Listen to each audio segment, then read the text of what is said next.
Hi guys, welcome back to the channel. In this video, I'm going to share with you what you need to know to prepare a radial flow map like this using QGIS.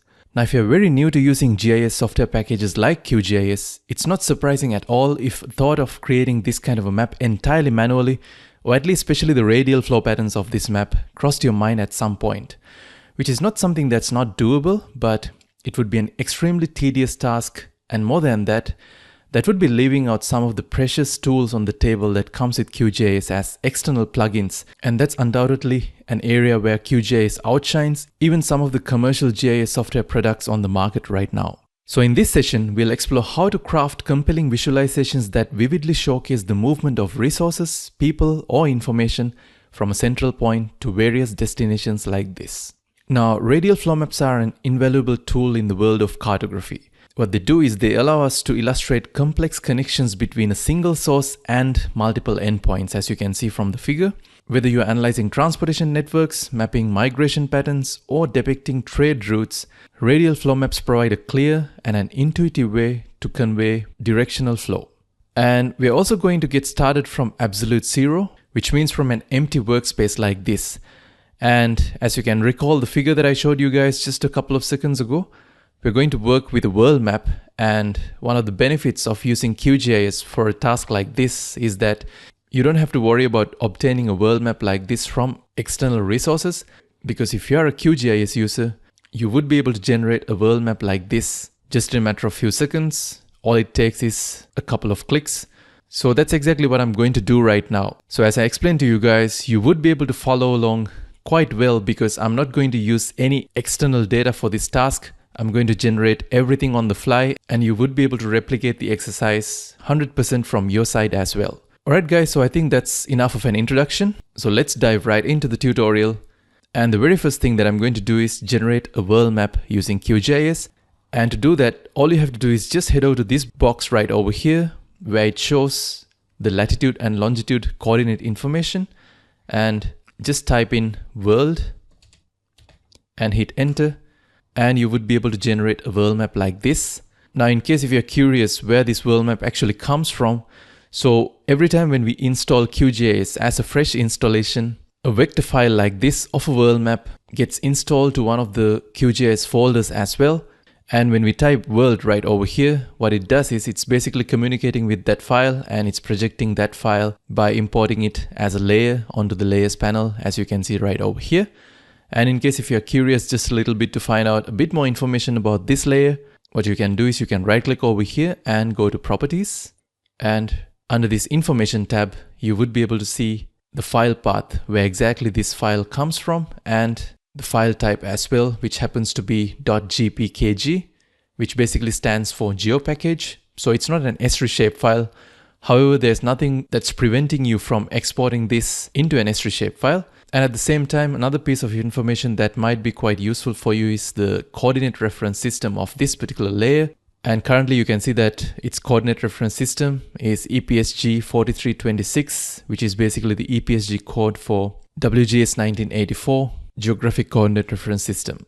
And if you would like to inspect this file just a little bit more, what you can do is you can right click over here and head over to the attributes table. And just like this, you would be able to see the attributes as well. So right over here, you can see that we have a couple of fields, out of which the field with name as its heading is probably the one that's going to be quite important for us because it shows the name of the country. And later on, as a part of this exercise, I will be selecting a few countries completely randomly to use them as destinations in my radial flow map. And when I'm doing that, it would be quite handy to actually have this name displayed on this map as well. So what I'm going to do is I'm just going to go forward with one more extra step, and that would be to display the name of each of these countries as labels. So in order to do that, what we can do is we can right click over here and go to properties again.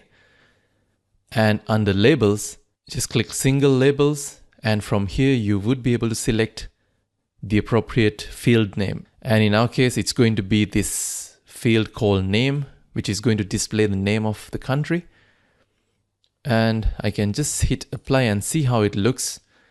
Now, obviously, when you do this for the first time, it's going to actually overpopulate your map with a bunch of names. And that's the reason you would have to head over to this text, probably play around a bit with the font size, just so that it won't completely mess up your map. So I think a font size like 5 should be quite sufficient enough. And after that, you can click OK. And if you can recall the example radial flow map which I showed you guys at the beginning, it's quite essential that you understand that there's always going to be one source point from which these radial flow paths are going to extend out from. And for this particular example, I'm just going to pick one country from the Central European or the Western European region as my source point. And let's make it to be a country from somewhere over here. We could either go with a country like Poland or Slovakia, Hungary, or maybe Austria. I think I'm just going to go with Austria for this particular example, which means all my radial flow paths are going to extend out from Austria. So that's something to make a note of at this particular point of time.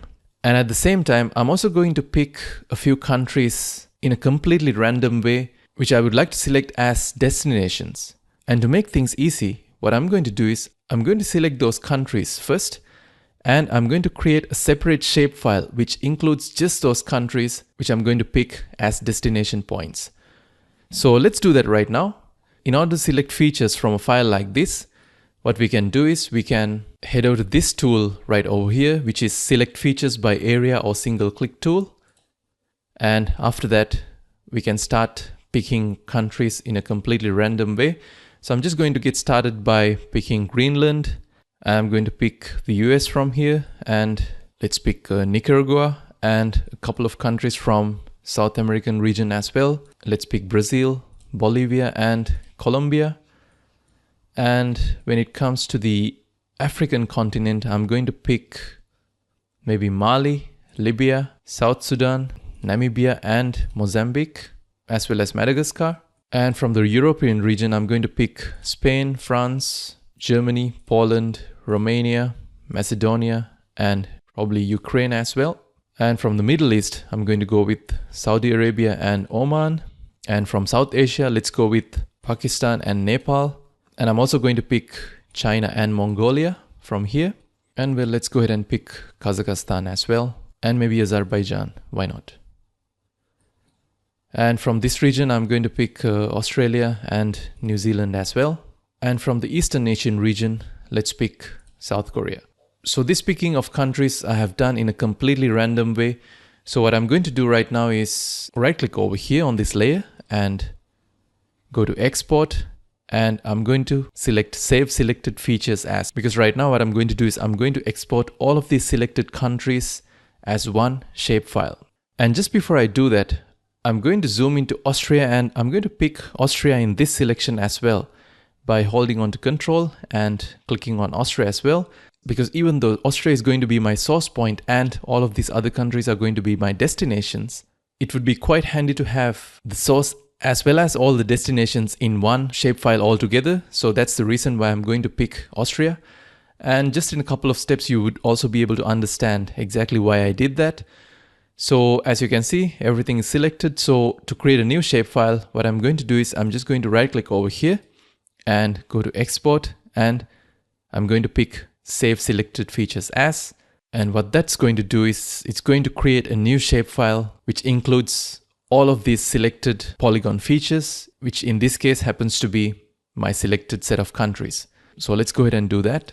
And as you can see over here, we can pick the format, which in this case is going to be S3 shapefile. And at the same time, I'm not going to make any changes with regard to the coordinate reference system as well. I'm just going to retain it to be EPSG 4326.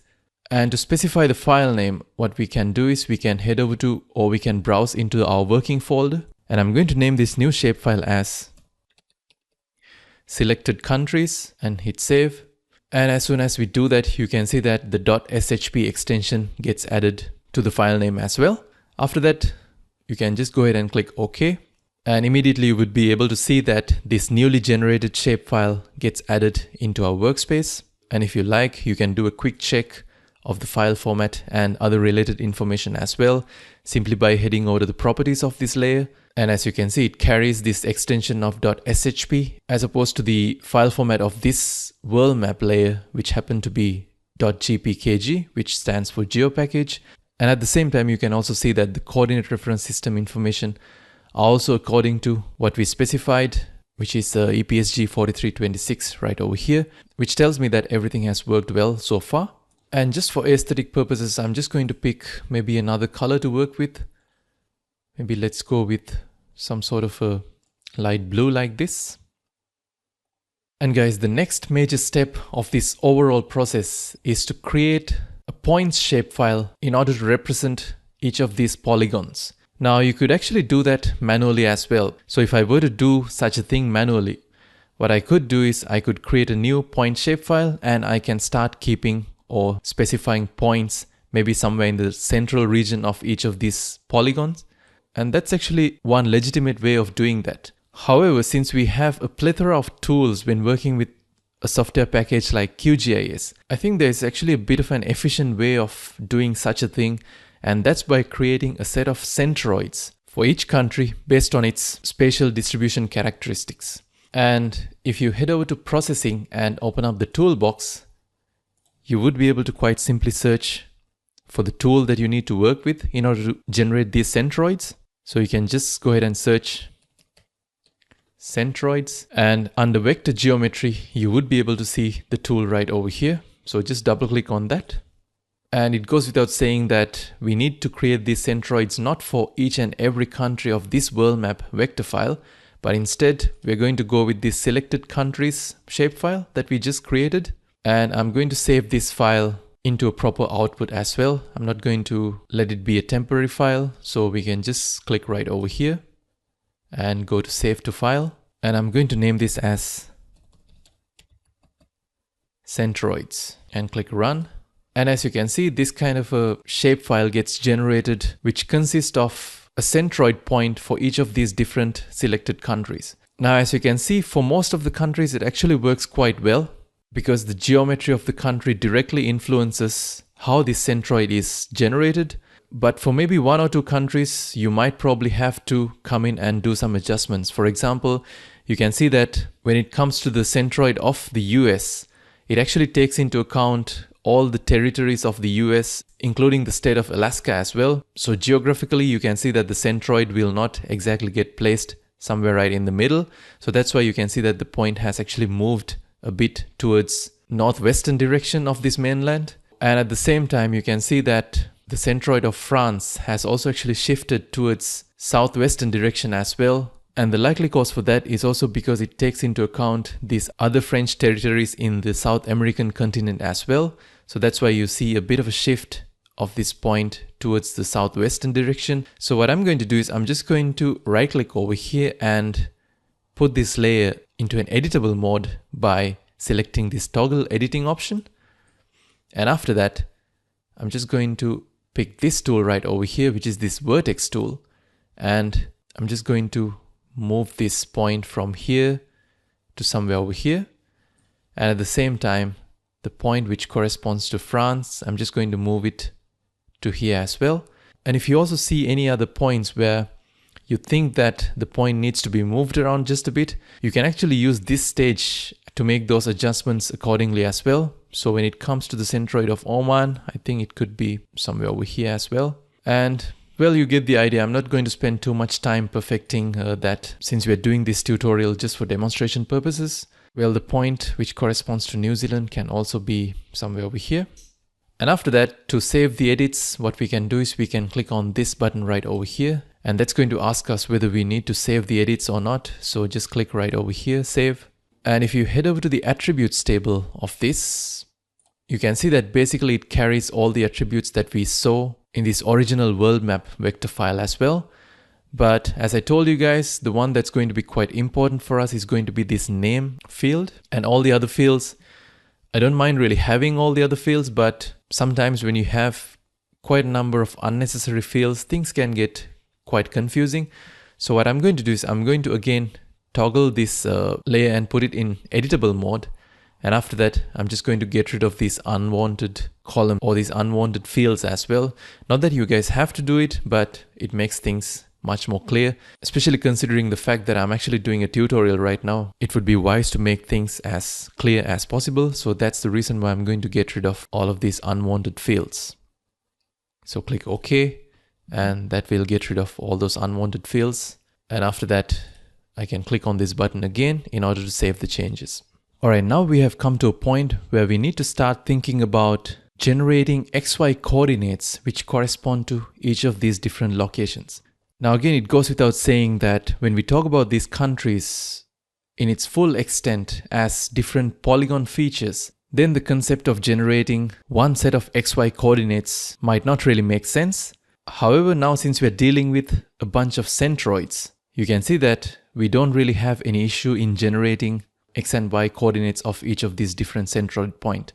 And if you've been wondering why we actually generated a set of centroids, that's exactly the reason. Because we want to point the lines that are extending outwards from our source point into the destinations into one specific point. And we're going to use this centroid as that point when it comes to each of these different destinations. So how do we generate the XY coordinates of each of these different destination points? Well, doing that is quite easy using QGIS. So when you're doing something like that, one of the important things that you need to keep in mind is the coordinate reference system that you're working in. And right now, as you can see, we have no issues. We are working in EPSG 4326 coordinate reference system, which is WGS 1984 geographic coordinate reference system. And if I right click over here and go to the attributes table again, right over here, you can see a tool called Open Field Calculator. So we are going to generate the XY coordinates corresponding to each of these different centroid using this field calculator. And after you click on that, now you can see that we don't really have any existing fields to sort of fill in these calculated XY coordinates. So what we're not going to do is we're not going to update any existing field, but instead we are going to actually create a new field for each of those entries. And the first set of XY coordinates that I'm going to generate will be the XY coordinates of all the destinations. However, as you guys can recall, in this list, we have included our source point, which happens to be Austria as well. And let's just disregard the fact that we're going to pick Austria as our source point, and we'll just go ahead and calculate the XY coordinates of Austria as well in this step. So I'm going to specify the output field name to be X coordinate of the destination. And I'm just going to shorten it by saying x_dest. And the output field type, let's change this to be decimal numbers, because again, since we're dealing with a geographic coordinate reference system, the values are going to be in decimal degrees, which means we really need to have decimal points with a bit of a higher precision. So let's just pick this to be 5. Well, it wouldn't really matter in this exercise, to be honest, but it's a good practice to allow a bit of a higher precision when working with decimal degrees. And the expression to generate the X coordinates would be $sign followed by X. And as you can see the preview over here, it's going to pick the correct X coordinate in this particular coordinate reference system. And after that, just click OK. And as you can see, it generated the X coordinates corresponding to each of these different records. And similarly, what we're going to do is we're just going to generate the Y coordinate of the destination as well. Let's head over to output field name and type y_dest.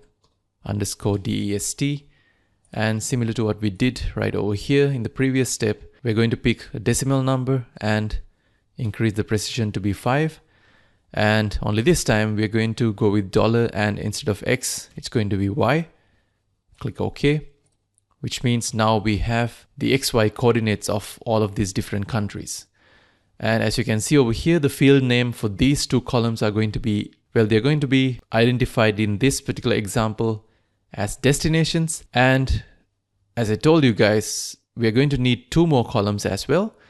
And in those 2 columns, what I'm going to do is I'm going to specify a constant set of numbers for each of these different records, and that constant set of numbers. And one of them is going to be the X coordinate of the source point, which is going to be Austria in this case. And this is the source point's X coordinate, and similarly this is going to be the source point's Y coordinate. So what I'm going to do is I'm just going to pick this number, right click and click copy. And after that, head over to Open Field Calculator again. And this time I'm just going to specify the field name to be X, but this time it's going to be origin, and it's going to be a decimal number. And here what I'm going to do is I'm just going to right click and select paste, which means now instead of generating anything else, what it's going to do is it's going to basically put this number for all the records that we have right over here. Now you'll see that in a second when I click OK. You can see that, for example, if you're talking about New Zealand, we have the corresponding X and Y coordinates of New Zealand, which is shown by these two numbers. And again, this is going to be the origin point, but still we are missing the Y value of that. And in order to obtain the Y value of the origin point, which again is going to be Austria, I'm just going to select this number, right click and click copy. And over here, create a new field called Y origin. It's going to be a decimal number, increase the precision to be 5, and this time the value is going to be 47.5. So I hope what I did was clear for you guys. Now if you go record by record, in one row you have all the information that you would actually require in order to draw a line from the origin point all the way to that particular country. In this case it's South Korea, so this would be the XY coordinates, that line that's extending outwards from Austria need to land at. Alright, so let's deselect everything and we can go ahead and close this attributes table of this Centroids shapefile as well. And we can also use this toggle editing tool to sort of save the changes to make them sort of permanent. And a majority of the work that needs to be done in order to create those radial flow paths is already done at this point. And now all you have to do is use a tool to connect those lines from its source point to each of these different destinations. And to do that, we are going to use an external plugin called Shape Tools. And if you haven't worked with the Shape Tools before, then chances are you probably might not have Shape Tools already installed on your version of QGIS. So installing plugins is quite easy. All you have to do is just go to plugins and head over to manage and install plugins. And from here, just simply search Shape Tools and this should be the one. After that, we can just click install plugin. That's going to only take a couple of seconds to install this tool. And that tool is actually going to get added into this vector menu. So if you expand this vector menu, you would be able to see that we have this tool called Shape Tools now. And the specific tool under Shape Tools that we're going to use for this purpose is called XY to line. So let's click right over here. And over here, you can see that we have a bunch of entries to actually work with. So the input layer for this is going to be this Centroids layer that we created, and everything related to coordinate reference system. I'm not going to make any changes, and quite important.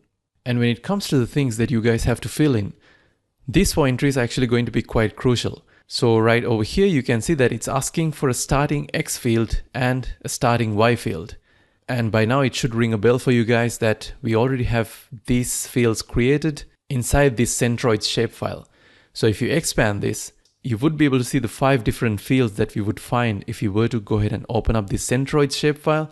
And out of this, all you have to do is just pick X origin, because what it requires over here is the starting X field. And similarly, what you need right over here is the Y origin. And as you might have guessed, right over here, what we need is the X coordinate of the destination and the Y coordinate of the destination as well. And that's about it, guys. After that, all you have to do is just hit run. And let's close this out.